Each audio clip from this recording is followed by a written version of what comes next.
off, let's see how to switch iPad themes using focus modes.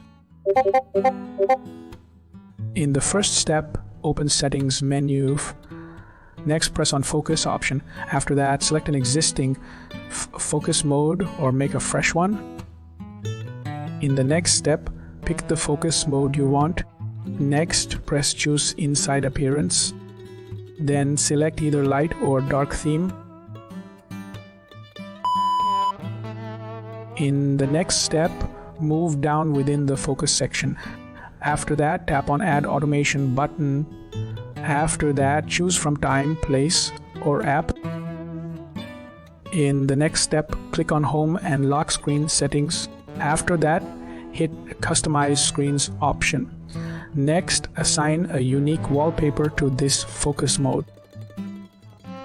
In the next step, turn on Smart Activation for auto switching. Next, set triggers like time or place. Later, leave settings and check the focus mode. You are good to go.